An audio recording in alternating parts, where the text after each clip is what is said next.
I've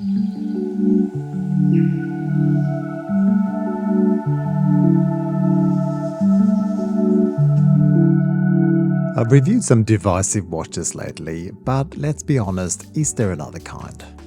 It doesn't matter what opinion you have about one thing or another, there'll always be a polar opposite somewhere out there.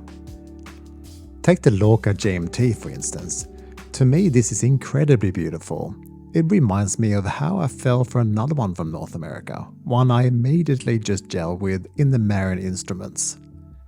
Similarly, there is a passionate one-man band behind both brands, and the word band is appropriate here since Jesse is a New York-based musician with a Canadian father and, rather conveniently if you're into watches and wanting to make your own one day, a Swiss mother.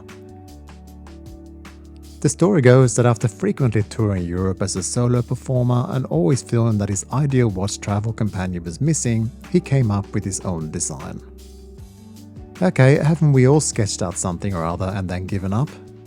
I know I have, but imagine this being your first design and nailing it so hard that the likes of Hodinkee, Fratello, Monochrome and many others fell over themselves to tell everyone how good this was. Hard to imagine a better start than that. The dust has settled and a channel near the end of the world down here in Tasmania finally got to borrow one. And opening the box, I was not disappointed. I had concerns about the sizing, which is one of the reasons I didn't buy one, and to be honest, price was a factor also. Let's explore the Lorca GMT together today, and I'm keen to hear what you think about it.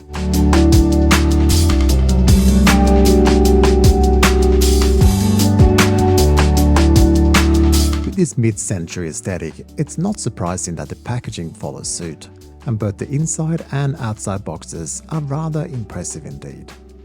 It does feel like unpacking something that your grandpa stored away one day.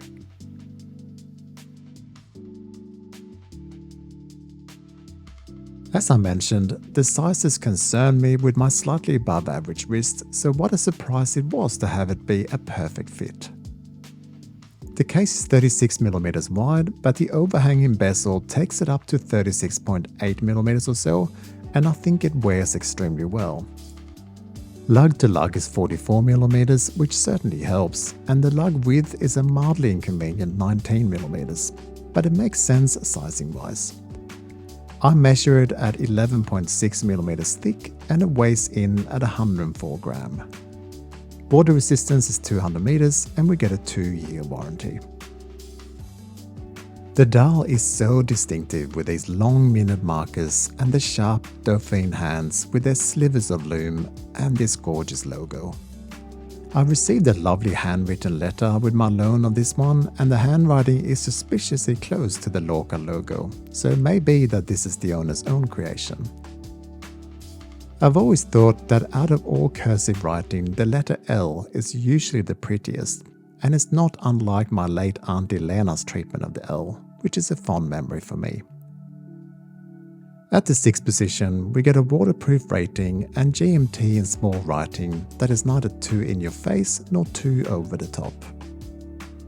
We also have Swiss made at the 6th position, and that's it.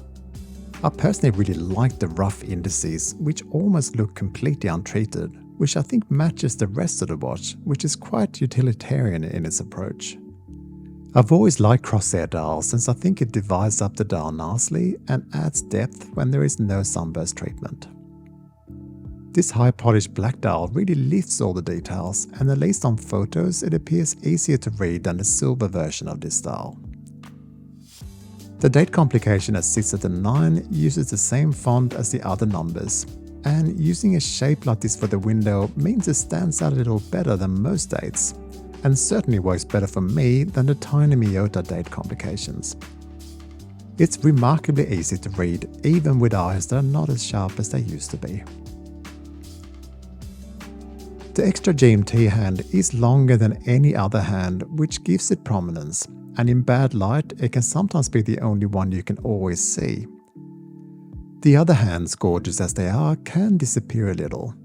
I say a little since you can always angle the watch a tad and see the time perfectly, other than a seconds hand that often completely disappears, which is fine I guess. All in all, I love this style on its hands, and I'm incredibly impressed that this design is someone's hobby and first release. The GMT hand and this movement is a caller type, so it can be moved separately to the other hands by turning the crown in the opposite direction to the date setting. One common denominator with GMT watches is how hard it is to see 24-hour dials, but here we get an extremely obvious and fixed 0 to 24, which I have to say is probably my favorite approach, and the lovely brushed upper surface with the same typeface once again coupled with a polished underside is really beautiful, and an approach that should minimize blemishes. It holds a curved double dome sapphire crystal in place with inner AR coating, which is reasonably effective. Moving on to the case, there is an interesting lug design where the polished upper section meets the brushed lug that makes the lugs almost look straight from above. It's a small detail that reveals itself over time. The crown is not that easy to grip for me anyway, with it sitting just under the overhanging bezel, but it's okay. It's not signed, but you do have a cone shape, so it's certainly not a run-of-the-mill crown. However, my suggestion would be a slightly larger one next time. On the almost plain watch back, we see little proof of the Soprod C125R4 GMT movement. You can expect a 42-hour power reserve, and this movement is supposed to be a slightly higher end movement with -7 to +7 seconds per day tolerances, which is obviously quite good. I like the plain case back with just enough customization of the double lines. To be honest, this GMT approach is a little quicker to set when not worn for a while, the date complication in particular. The bracelet is made up of 9 small links with 1 screw rule in them all, so not overtly difficult to adjust yourself. But you do need to push from the other side a little to release the screws.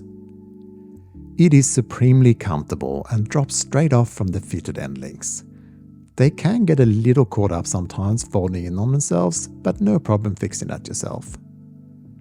No quick release here, but the drilled lugs makes it pretty easy to release. Much like the back of the case, we have lines on the sign buckle and a simple L logo, and 4 micro adjusts would ensure a perfect fit. There is no quick adjustments here for hot day, which is the only thing I'm missing. We do have some basic loom, which is better than nothing I think, and well done fitting some in on these slender hands.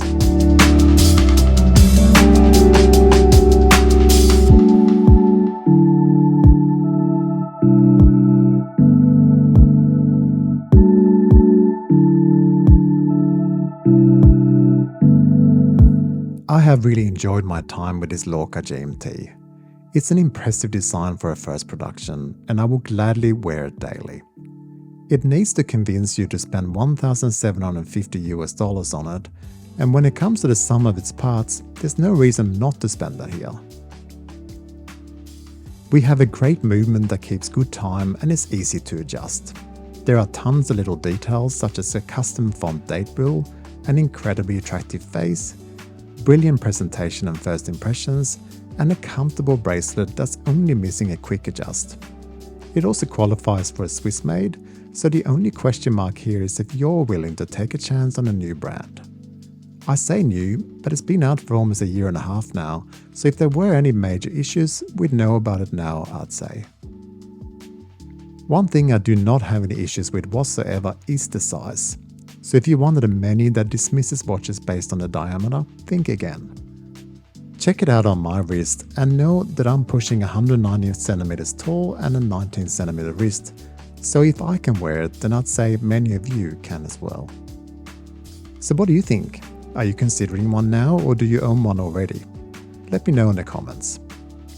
Thank you as always for watching, and I'll catch you next time.